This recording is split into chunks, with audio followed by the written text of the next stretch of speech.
അമ്പൂരി നിവാസികളുടെ ഏറെക്കാലത്തെ സ്വപ്നമായ കുമ്പിച്ചൽ കടവ് പാലം യാഥാർത്ഥ്യമാകുന്നു. നിർമ്മാണം പൂർത്തിയായ പാലത്തിന്റെ ഉദ്ഘാടനം ഉടൻ നടക്കും. നെയ്യാർ ഡാമിന്റെ ജലസംഭരണി നിർമ്മാണത്തെ തുടർന്ന് ഒറ്റപ്പെട്ടുപോയ 1000-ലധികം ആദിവാസി കുടുംബങ്ങളുടെയും അമ്പൂരി നിവാസികളുടെയും ഏറെ നാളത്തെ സ്വപ്നമായിരുന്നു കുമ്പിച്ചൽ കടവ് പാലം. ജലസംഭരണി നിർമ്മാണത്തെ തുടർന്ന് അഗസ്ത്യമലയുടെ താഴ്വരയിൽ കരിപ്പയാറിന് നടുവിൽ തുരുത്തായി മാറുകയായിരുന്നു തൊടുമല ഗ്രാമം. തുരുത്തിൽ ഒറ്റപ്പെട്ടുപോയ 11 ആദിവാസി ഉന്നതികൾക്കും പുറം ലോകത്ത് എത്താൻ പഞ്ചായത്ത് ഏർപ്പാടാക്കിയ കടത്തുവള്ളം മാത്രമായിരുന്നു ഏക ആശ്രയം. എന്നാൽ മഴക്കാലമായാൽ യാത്ര ദുസ്സഹമാകും.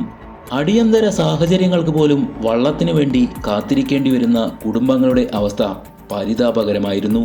പാലം നിർമ്മാണത്തിനായി പലതവണ തറക്കല്ലിട്ടെങ്കിലും നിർമ്മാണം തുടങ്ങിയിരുന്നില്ല. വിദ്യാർത്ഥികൾ ഉൾപ്പെടെ നിരവധി പേരാണ് പാലമില്ലാത്തത് മൂലം കഷ്ടപ്പെട്ടിരുന്നത്.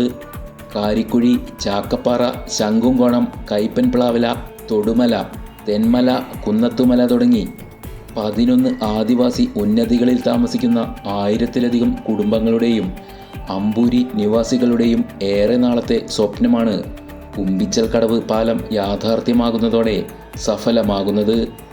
253 മീറ്റർ നീളവും 11 മീറ്റർ വീതിയുമുള്ള പാലത്തിൽ 8 മീറ്റർ വീതിയിൽ റോഡും ഇരുവശത്തുമായി നടപ്പാതയുമുണ്ട്.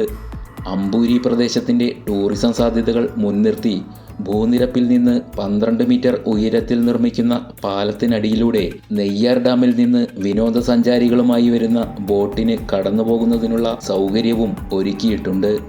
News desk നിപുണൻ.